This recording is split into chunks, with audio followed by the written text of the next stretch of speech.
नमस्कार दर्शकों, स्लो जिंदगी चैनल पर आप सबका स्वागत। मेरे साथ आज बाबा रामदास जी। बाबा जी, जय श्री राम। जय श्री राम। हर हर महादेव। हर हर महादेव।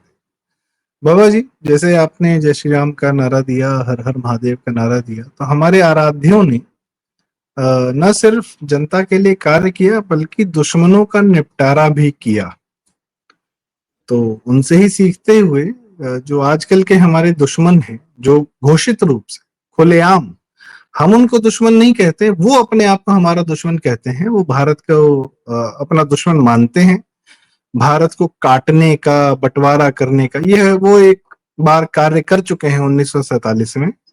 और दोबारा फिर वो शर्जील इमाम टाइप के लोग कि चिकन नेक काट देंगे, नॉर्थ ईस्ट अलग कर देंगे। ठीक है, वो उनका कहना अपनी तरफ से वो सही है, क्योंकि वो एक बार कर चुके हैं। मुसलमान भारत का बंटवारा तो कर ही चुका है। और जो दो हिस्से गए भारत के, बांग्लादेश और पाकिस्तान, वो अमेरिका और ब्रिटेन के पास तो गया नहीं, वो तो मुसलमानों के पास गया। और ये लोग भारत में बहुत सारे छोटे छोटे पाकिस्तान बना चुके हैं। बिहार में प्रवास करके आए, आपने भी देखा। महाराष्ट्र में आपने देखा, मालेगांव में। और सबको पता है, इसमें कोई शंका नहीं। इन दुश्मनों का निपटारा हम क्या, ये लोग जेल में हैं, और जब तक ये जेल में हैं फिर इन पे केस चलता है कि भाई इनको जमानत दी जाए। फिर जमानत नहीं दी जाती तो विक्टिम कार्ड चल रहा है। क्या समाधान है बाबा जी इसका, इन प्रकार के लोगों का? उमर खालिद और शर्जील इमाम, भारत के बंटवारे की बात ये लोग कर सकते हैं और इनको हम सिर्फ जेल में रखेंगे? बाबा जी।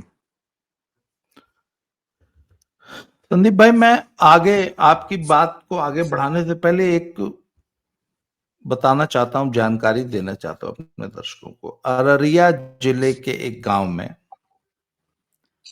24% डिलीशंस प्रस्तावित हैं। मतलब जितने टोटल नंबर ऑफ वोटर्स हैं उस गांव में, उसका 24% का नाम काटा जाएगा। क्यों? वो बिहार गांव में है है ना अररिया? बिहार में, जी। अररिया जिला, जो कि मुस्लिम बहुल है। ये जो सीमांचल के जो 4 जिले आते हैं उसमें एक वो है। वहां पे एक बड़ा पिक्यूलियर केस सामने आया है कि गांव जो है वो कुशवाहा और मुसहर बहुल है। उसमें 150 के आसपास अचानक से पिछली बार मुस्लिम वोटर्स ऐड कर दिए गए। गांव के लोग कहते हैं कि इनमें से कोई भी व्यक्ति हमारे गांव में रहता ही नहीं, अगल बगल के किसी गांव में नहीं रहता, और ये अचानक 150 लोग ऐड कर दिए गए थे। तो इस बार जब एसआईआर हुआ तो वो उन 150 नामों का डिलीशन जो है वो प्रस्तावित है कि ये संदिग्ध लोग हैं। अब इसको लेके राजद और कांग्रेस वहां बहुत बवाल मचा रहे हैं। लोकल्स कहते हैं जी हमने इन लोगों का ना आज तक कभी नाम सुना है, न ये अगल बगल रहते हैं,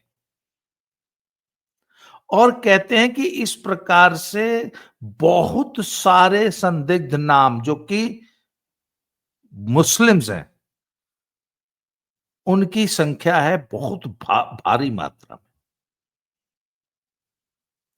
अब आपने कहा कि साहब इन्हीं लोगों को इसी एरिया में बैठ के वो शर्जील इमाम जो कह रहा था कि हमारे पास इतनी क्षमता है कि हम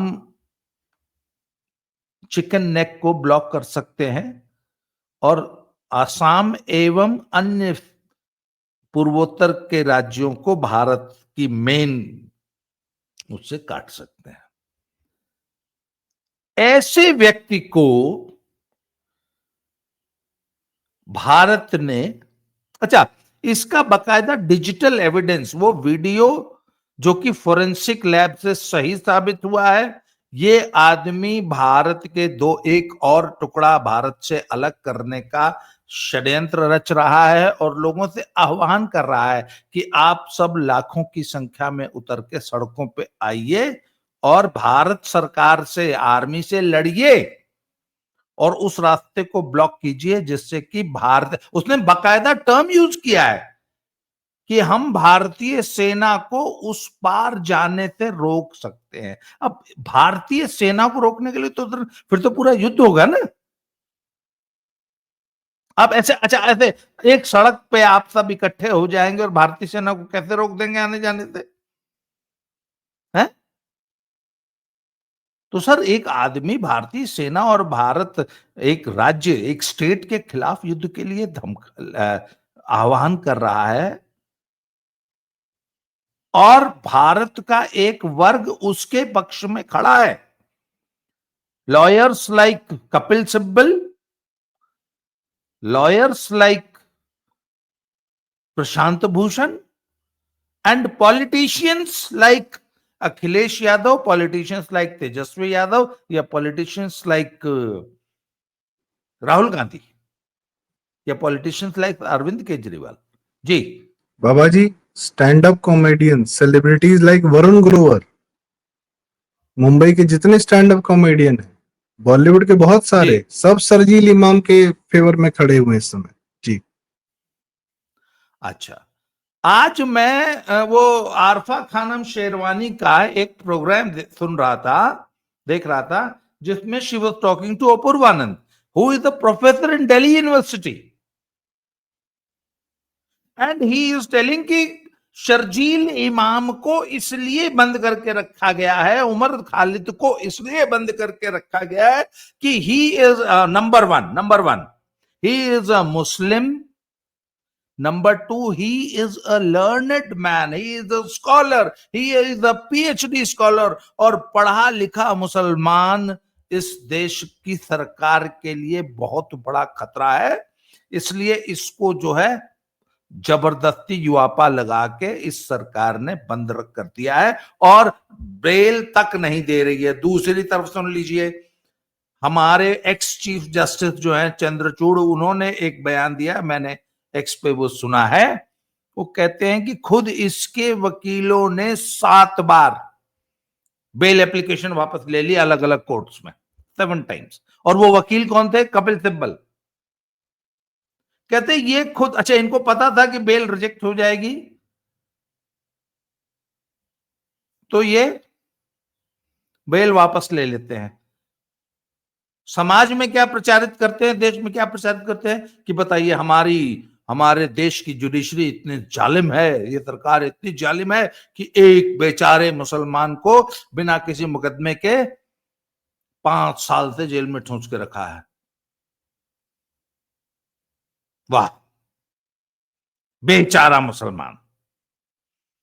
उसका सिर्फ एक दोष है, उसका दोष क्या है कि वो पढ़ा लिखा है। उसको सिर्फ इसलिए बंद किया गया क्योंकि वो पढ़ा लिखा है। वो 7 सिस्टर्स को भारत में एक सशस्त्र विद्रोह के लिए लोगों को भड़का रहा है। उमर खालिद जो है, उसका पूरा डिजिटल एविडेंस है कि उसने पूरा का पूरा दंगा, दिल्ली का दंगा प्लान किया। और ये पूरी की पूरी जो लॉबी है, ये पूरा इकोसिस्टम है जो कि कांग्रेसी इकोसिस्टम है, ये भारत की सरकार के खिलाफ एक अभियान चला रहा है कि भारत की सरकार इतनी जालिम है कि मुसलमानों को प्रताड़ित कर रही है, वोटर लिस्ट से काटा जा रहा है, मुसलमानों को वोट नहीं डालने दे रही। वो मुसलमान कौन है साहब? वो जिनके पास की कोई आइडेंटिटी के पेपर्स नहीं है, जो कि जिनकी नागरिकता नहीं है इस देश की, जो इस देश के नागरिक नहीं, जिन्होंने फ्रॉडुलेंट तरीके से डॉक्यूमेंट्स बनवा लिए हैं और जो अब इस देश की पूरी डेमोक्रेटिक प्रोसेस को सबवर्ट करना चाहते हैं। परंतु नहीं, वो बेचारा मुसलमान है जी।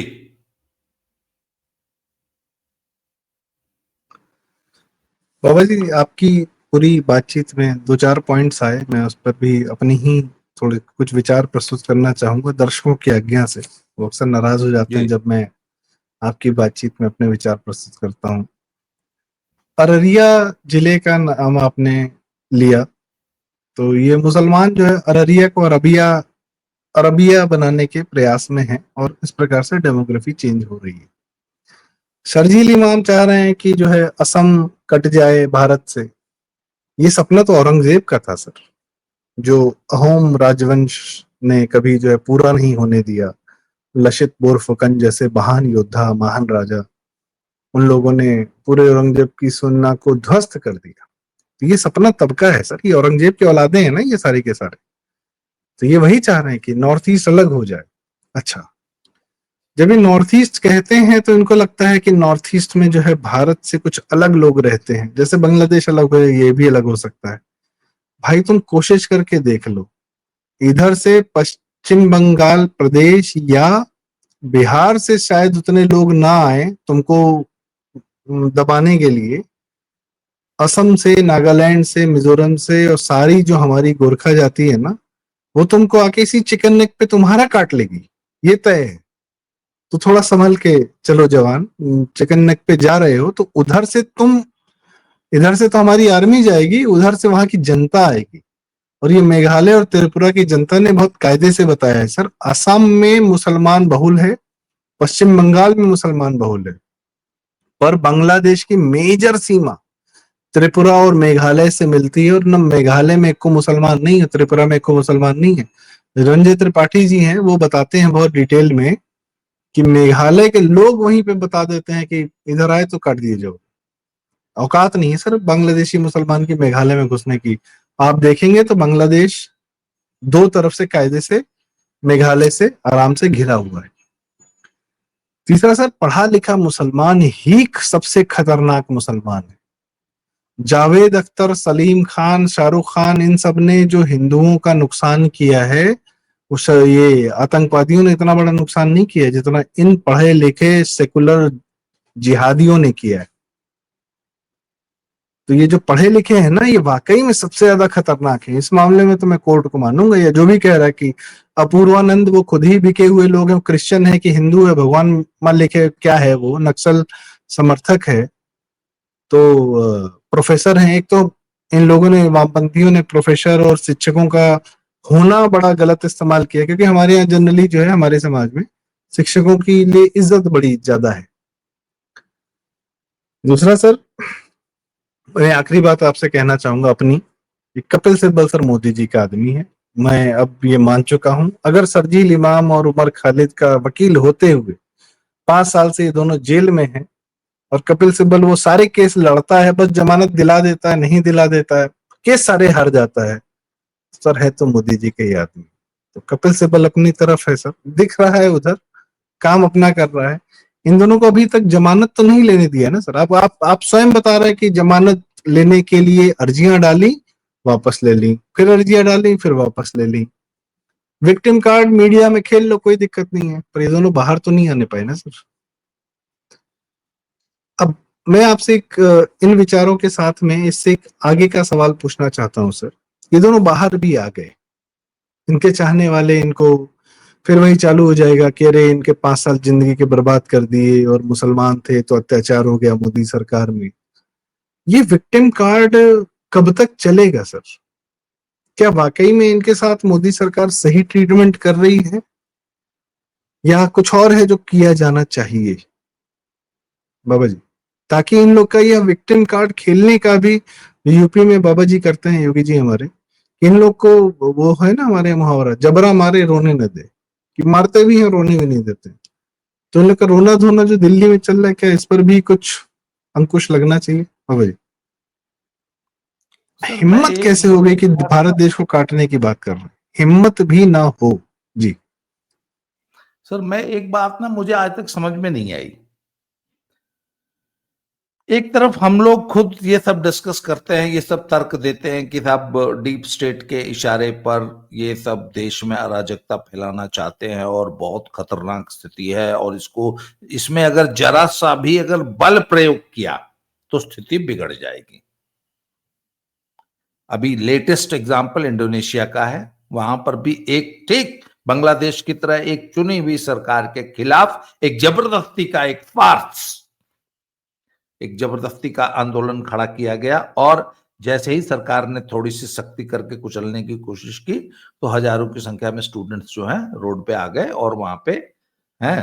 खैर चलिए, तो उसका एग्जाम्पल देके हम लोग बोलते हैं कि तब दिल्ली में या इधर उधर जितने भी ये आंदोलन होते हैं और मोदी सरकार इसको इसलिए इतना सॉफ्टली हैंडल करती है कि इनको डर है कि अगर जरा से भी हमने सख्ती की तो ये इट विल मतलब go out of control. Uttar Pradesh में तो ऐसा कुछ नहीं होता। वहीं दिल्ली में इतना बड़ा आंदोलन हो रहा था, उत्तर प्रदेश में जो घुसा मतलब ट्रैक्टर में भर भर के चप्पलें। जब ये शाहीन बाग का जो ये हो रहा था तो आपके लखनऊ में आपके घर के एकदम बगल में मैं एक बार मैं उसी दौरान मैं पता नहीं किस ट्रेन से उतरा मैं और आप ही के पास आ रहा था, सर अवनीश भाई के पास जा रहा था। तो रास्ते में एक जगह जहां से वो सुबह सुबह का टाइम था तो जहां से वो ई रिक्शा निकला ना तो सड़क पे बहुत ज्यादा चप्पलें पड़ी थी, एक एक यूज्ड घिसी हुई एकदम। तो मैंने पूछा कि है भाई ये सड़क पे इतने चप्पल कहाँ फेंकले हो? अरे बोला भैया ना जो है कल रात है मैं तो यहाँ वो लाठीचार्ज भयल कि भाईजान लोग वहां पे जो है वो सीएए और एनआरसी के खिलाफ जो वो शाहीन बाग बना रहे थे लखनऊ को, बाबा के पुलिस ने तोड़ा तोड़ा के जो मारा तो भागी तो सब चप्पलें वहीं रोड पे छूट गई। भीड़ भाड़ में अक्सर ऐसा होता है। बाबा तो एक बार भी नहीं सोचते इनका इलाज करने से। दिल्ली में ही ये क्यों खतरा है, लखनऊ में नहीं है कि लखनऊ में गृह युद्ध हो जाएगा और लखनऊ में हजारों की लोक संख्या में उतर जाएंगे और चलो दिल्ली को ना ढाका बना ले, लखनऊ को ढाका बना ले। तो बाबा के पास तो सर 101 तरीका है इनका भूत उतारने का। सर मैं बता रहा हूं आपको ये सब बहाने हैं, कुछ नहीं चलेगा। ये इनको सिर्फ एक इलाज है और सर ये मेडिकल साइंस भी कहती है, आपको पता है? वो मैंने देखा कि वो मैं एक डॉक्टर थे, वो कुछ डॉक्टरों के पास गांव में स्पेशली जो पीएचसीज होती है ना वहां पे कुछ डॉक्टर्स जो हैं वो इतनी बड़ी सिरिंज, इतनी बड़ी मोटी वाली सिरिंज रखते हैं। तो मैंने तो एक बार एक मरीज को हमारे स्कूल में ही एक केस हुआ, तो वो थोड़ा सा साइकिक केस था तो उसको हम ले गए तो डॉक्टर ने बोला कि इसको तो सुई चढ़ानी पड़ेगी, पानी चढ़ानी पड़ेगा, और इतनी बड़ी सिरिंज निकाली और सिरिंज निकाल के सब कुछ करके और उसके बाद उसको जो वापस भेज दिया कोई ऐसी दवाई देके। तो मैंने पूछा ये क्या चक्कर है? बोले ये सिर्फ मनोरोग है और वो जो इतनी मोटी सिरिंज हम लोग रखते हैं वो तो वेटनरी सिरिंज है, इसका मनुष्य में क्या काम? कहते हैं पेशेंट को सिर्फ दिखाने के लिए रखी जाती है और वो उतनी मोटी सिरिंज देख के ही उसका भूत उतर जाता है। तो सर जो डंडा होता है ना, डंडा कैसा भी विकट भूत हो डंडे से उतर जाता है। तो सर ये इस जो भी भारत को तोड़ने का सपना देखता है right from top to bottom, top से मेरा मतलब है कश्मीर से लेकर कन्याकुमारी तक रास्ते में जितने पड़ते हैं, इन सब का सिर्फ एक इलाज, लाठी, डंडा नहीं, बेंत, पुलिस वाला बेंत नहीं, लाठी बस। और जिनको ये अंदर बंद कर रखा है ना, जितने ये इनको बिरयानी मत खिलाओ, इनका वो हाल कर दो कि एक आध की किडनी फेल हो जाए, एक आध का कोई और मल्टीपल ऑर्गन फेलियर, सरकार के पास सब हथकंडे होते हैं। लंबा नहीं, कोई इनकी जेल में कोई साल 2 साल से अधिक बिताने ना पाए, इसके अलावा सर कोई चारा नहीं। बाबा जी आपने एक बात बताई थी कि चंद्रचूड़ जी जो है, जो हमारे पुराने सीजीआई साहब थे, वह स्वयं अपने एक इंटरव्यू में वीडियो में बता रहे कि अरे यही लोग जो है अपनी बेल एप्लीकेशन बार बार वापस लेके चले जा रहे हैं, हम क्या करें, हम कैसे बेल दे दें। वो इसी चंद्रचूड़ ने वो मोहम्मद जुबैर जो है बेंगलोर वाला, जिसकी वजह से हमारी बहन जो है नूपुर शर्मा जी, जो एक प्रकार का जो आज का जीवन जी रही हैं, जो पहले नहीं, जैसा पहले उनका उन्मुक्त जैसा जीवन था, आजकल थोड़ा प्रोटेक्टेड एनवायरनमेंट में जीती हैं, क्योंकि एक वर्ग है मुसलमान वर्ग, वो सरतन से जुदा के नारे लगा के उनके पीछे पड़ा हुआ है, वो मोहम्मद जुबैर की वजह से। उस मोहम्मद जुबैर को उत्तर प्रदेश पुलिस ने एक बार गिरफ्तार कर, सही पा गए थे। सुप्रीम कोर्ट के सीजीआई चंद्रचूड़ ने ताकीद की कि इसको बेल दे रहा हूं और इसको शाम 6 बजे तक छोड़ देना। एक आदमी का जमानत चंद्रचूड़ ने तय किया और शब्दावली में लिखा, क्योंकि वह जानता था कि अगर एक रात भी उत्तर प्रदेश पुलिस के भरोसे ये जुबैर रह गया तो फिर जिंदगी में वह नहीं कर पाएगा जो ये आज तक करता है। यह तय था। उत्तर प्रदेश की पुलिस और दिल्ली पुलिस में बहुत थोड़ा सा अंतर है सर। उत्तर प्रदेश की पुलिस के लोग भरे बैठे हैं। सन 90 से 20-30 साल से ये वो तो रिसेंट पुलिस है या पुराने अधिकारी भी होंगे जो जिन्होंने मुलायम के और इन लोगों के समय में इन मुसलमानों का आतंक देखा है, और एक बड़ी वर्ग है जो भरा बैठा था, जिसको समाज की सुरक्षा करने के लिए ही वह पुलिस में आया था, पर वह माफियाओं की सुरक्षा में लगा हुआ तो वो भरा बैठा था। उसको बाबा जी ने फुल हैंड दिया तो वो हमने देखा जो आपने देखा। और सर शाहीन बाग के समय दिल्ली में शाहीन बाग चल रहा था, यहाँ पे हुसैनाबाद जो है क्या कहते हैं, जो हुसैन टावर है जो भी है, पुराना लखनऊ चौक के आसपास और इमामबाड़े के आगे ये लोग शाहीन बाग बनाने के लिए बैठ गए थे। मैं और आप जानते हैं एक और साहब हैं हमारे साथ में, हम लोग गए और देख के आए कि भाई साहब वहां पीएसी की गाड़ियां खड़ी थी, दमकल की गाड़ियां खड़ी थी, और जितना बिरयानी विरयानी पकड़ा था सब पे पानी डाल दिया गया, इनके गद्दों पे पानी डाल दिया गया। कहे प्रोटेस्ट करना है प्रोटेस्ट करो, गीली घास पे बैठ के प्रोटेस्ट करना है तो करो, ये बिरयानी और ये पिकनिक यहाँ नहीं चलेगा। और सर फुटपाथ के नीचे एक चप्पल नहीं थी। आदमी छोड़ दिए, रास्ता छोड़ दीजिए, फुटपाथ के नीचे एक चप्पल नहीं थी। तो ये आप सही कह रहे हैं कि कुछ लोगों का जो है वो बाबा जी ने कह रखा है, योगी जी ने, कि कुछ लोग लातों के भूत होते हैं, बातों से नहीं मानते। और जाहिर सी बात है ये दोनों मॉडल चल रहे हैं हमारे दिल्ली में, नहीं शाहीन नहीं बाग भी सर, चला और हाँ बुलडोजर संभल भी चल रहा है। वो पुराने जमाने में जो कहावत कही जाती कि राजा नहीं शासन करता, राजदंड शासन करता है, तो योगी जी ने एक बात समझा दी है कि डंडा लेके शासन करना होगा, और बैठना कहां होगा। डंडा लेके कुर्सी पे और सिंहासन पे नहीं बैठना चाहिए राजा को। पुराने जमाने में सिंहासन पे बैठता था राजा, डंडा लेके बुलडोजर पे बैठे, बुलडोजर डंडा लेकर बुलडोजर की सीट पर बैठकर ही शासन करना होगा। भारत को तोड़ने वालों के, जिसका भी भारत को तोड़ने का मंसूबा है, भारत में अराजकता फैलाने का मंसूबा, कोई भी, तो मैं तो ये मानता हूं कि कोई भी व्यक्ति, चाहे वो मेरा ही पक्ष क्यों ना हो, सड़क पे अगर अराजकता फैला, देखिए अभी मैंने अभी फेसबुक पे लिखा, ये जो बाराबंकी में छात्रों की पिटाई हुई बाबा जी की पुलिस ने की, मैंने कहा नहीं बहुत अच्छा किया, वो एबीवीपी के लोग थे, मैंने कहा यार ठीक है, परंतु सड़क पर अराजकता मंजूर नहीं है। मैंने वीडियोस देखी, आधा घंटा पुलिस उनको प्यार से भैया हो बाबू हो, अरे हो गल, अरे बेटा हो गल, जाओ जाओ बेटा जाओ, हमने तुम्हारी बात सुन ली। सर अब उसके ऊपर जब आप नाक के ऊपर से जब पानी जाएगा तो पुलिस को डंडा चलाना चाहिए। पुलिस ने बहुत कम मारा। अराजकता फैलाने वाले का एक ही उपाय, डंडा, बस सिंपल, और कुछ नहीं। फिर वो शर्जील इमाम हो, चाहे वो उमर खालिद हो, चाहे शफूरा जरगर हो, चाहे कोई हो, चाहे एबीवीपी ही क्यों ना हो, अराजकता देश में नहीं चलेगी। बात खत्म। आंदोलन के नाम पे, प्रदर्शन धरना के नाम पे अराजकता मत बर्दाश्त कीजिए। जी सर ये मेरा कल का व्यक्तिगत अनुभव है। मैं अपनी दीदी के यहाँ गया था, वहां से थोड़ा सा बातचीत करते हुए, बारिश हो रही थी, लेट हो गया, मुझे लगता है 12 बजे मैं लौट रहा था अपनी पत्नी के साथ गाड़ी में। और जहां बाबा जी ने अकबरपुर पूरा तोड़वाया है, जहां सौमित्र वन बना रहे हैं, शेषावतार श्री लक्ष्मण भगवान के उसमें तत्वाधान में सौमित्र वन बनवा रहे हैं, वहां से मैंने 2-4, चूंकि बारिश हल्की हो गई थी, थोड़ा ठंडा मौसम था, स्कूटी पे महिलाओं को विचरते हुए देखा। और बिटिया चला रही है, माँ बैठी हैं, कुछ लोग चला रहे हैं, पीछे बैठी हुई हैं।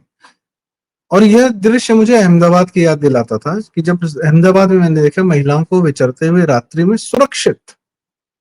सर ये सिक्योरिटी के जो भाव है ना, ये जो आपने जो कहा कि जब अराजक लोगों पर डंडा चलता है तो आम नॉर्मल लोगों में सुरक्षा का भाव अपने आप आ जाता है कि बाबा अगर आज निकलो, रात में घूमो फिरो, थोड़ा सा हवा खाओ, कोई समस्या नहीं है, बारिश हो गई ठीक है, थोड़ा सा आनंद लिया गया। बेंगलोर और गुड़गांव जैसा ट्रैफिक भी नहीं है, खुला चल रहा है, और वाकई में नॉर्मल कपड़ों में आराम से बस एक स्वच्छंद हवा का आनंद लेते हुए नॉर्मल जनता को मैंने कल रात में देखा। और कल रात में क्या, मैं पहले से भी देख रहा हूँ। मेरी पत्नी बहुत आश्चर्य करती है कि लखनऊ में बड़ा बढ़िया सीन है यार, यहाँ तो जब बारिश होती है लोग निकल पड़ते हैं रात में 12-1 बजे 2 बजे, जहां मैगी मिलती है चाय पीते हैं, पीते रहते हैं, सुरक्षित महसूस करते हैं। मैंने कहा तुमको अंदाजा नहीं है कि यहाँ 17 से पहले क्या माहौल था, आपको अंदाजा ही नहीं कि 17 से पहले यहाँ क्या होता था। खैर ये एक अलग बात है, अराजक लोगों का। और वो वही कृष्ण जी की नीति है कि भैया अधर्मियों के साथ तो आप धर्म का पालन नहीं कर सकते, उनको तो सारे नियम कानून और तोड़ के सर एक आपको मिनट, निपटाना है। अधर्म के साथ कोई नीति नहीं, कोई नियम कानून, कोई संविधान नहीं। अधर्म के साथ तो बकायदा अधर्म पूर्वक व्यवहार कीजिए, जितना इनका दमन कर सकते हैं, जिस भी तरीके से, कोई भी संवैधानिक, अवैधानिक, एक जुडिशियल, एक्स्ट्रा जुडिशियल, सब कुछ कीजिए। वो बाबा को है ना, क्या है, पलट दो गाड़ी देखी जाएगी, तोड़ दो बुलडोजर। जी, बिल्कुल वही तो सर हमारी चाहिए। बात शुरू गाड़ी हुई पर थी कि सरजील इनकी इमाम एंड गाड़ी ही गैंग के पलट, साथ भी भविष्य बेस्ट में। सर इनकी जी गाड़ी पलटनी। जी आप कुछ कह रहे थे बाबू जी? नहीं नहीं, मैंने कहा ना, कोई नीति नहीं, कोई संविधान नहीं, कुछ नहीं। और सर संविधान के दायरे में रहते हुए बहुत से काम होते हैं। बाबा ने आज तक कौन सा असंवैधानिक काम किया है, और किसको, किसके ऊपर बुलडोजर नहीं चढ़ाया, किसकी गुंडई नहीं सर निकाली? हमारे यहाँ तो हाई कोर्ट के जजेस एक लोग। मिनट, आज तक जितने एनकाउंटर हुए सबकी जुडिशियल इंक्वायरी हुई है, सबकी जांच हुई है। एक भी एनकाउंटर, चाहे वो घुटने में गोली लगने वाला हो, चाहे सिर में वाला हो, एक भी आज तक एनकाउंटर, एक भी सर लड़की जो, का दुपट्टा छेड़ देता है आदमी तो अगले दिन लंगड़ाता पाया जाता है, और उस पर भी हाँ, कोई जज साहब उसको ये नहीं कह पाते कि every Sinner has a future. जबकि हमारे जज साहब लोग हाईकोर्ट के 5-5 साल 10-10 साल की बेटियों के रेप करने वाले अपराधियों को यह कहकर छोड़ देते हैं कि every Sinner has a future. तो जब हमारी जुडिशरी यह कार्य करेगी तो भाई ऑपरेशन लंगड़ा तो चलवे करेगा ना, कहीं तो आदमी के भय आएगा कि नहीं आएगा। जी महिलाएं जहां सुरक्षित हैं वहां पर समाज सुरक्षित है, पूरा समाज सुरक्षित है, और क्या चाहिए। तो जी बहुत बहुत धन्यवाद, आपने बहुत डिटेल में बताया कि शर्जील इमाम एंड गैंग जो हमारे भारत का टुकड़ा करना चाहते हैं। भाई तुम एक राजीव श्रीवास्तव जी थे हमारे सर, लेजेंड आदमी, मतलब हम सबके क्या ही कहें, बड़े चहेते रहे। उनका एक मोड था, हाँ ये कर लो पहले, तो हाँ, पहले शर्जील ये कर इमाम लो। तुम कर लो, हाँ हाँ ये पहले कर लो, तुम कर लो, जाओ और समझाओ, तुमको वहीं की जनता बताएगी कि वो तुम्हारे साथ क्या करेगी। ठीक है, जाओ कर लो, जाओ। हिम्मत होती तो अब तक कर चुके होते। तुमको भी पता है कि कितना काटे जाओगे, कितने पीटे जाओगे। आज रिलीज हुई है बंगाल फाइल्स, और आज हमारा एक हमारे इतिहास का खोया हुआ हमको एक नया नेतृत्व, नया इतिहास में महापुरुष मिल गया है, वो है गोपाल पाठक जी। आज से तो जनता गोपाल पाठक जी के मोड़ में जाने को तैयार बैठी है, तुम ये कर लो पहले। बाबा जी बहुत बहुत धन्यवाद, आपने हमें समय दिया, और डेली की थैंक यू। घटनाओं से पूरे समाज, पूरे इतिहास और भविष्य के लिए जो आपने हमको संदेश दिया है वो बड़ा जरूरी है। दर्शकों, यदि आपको लगता है कि हमारी बातें जरूरी हैं, उचित हैं, काम की हैं, तो कृपया वीडियो लाइक करें, शेयर करें। आपके माध्यम से, आप सब सुधीजन हैं, पर आपके माध्यम से और लोगों तक बात बाहर जाती है जो कि आपको लगता है कि जरूरी है। तो वीडियो लाइक करें, शेयर करें, और चैनल जरूर सब्सक्राइब करें, स्लो जिंदगी। और 2-3 दिन में आपका फेवरेट चैनल बाबा की खरी खोटी भी वापस शुरू होने जा रहा है, उधर भी ध्यान बनाए रखें। बहुत बहुत धन्यवाद बाबा जी। जय श्री राम, हर हर महादेव। जय श्री राम।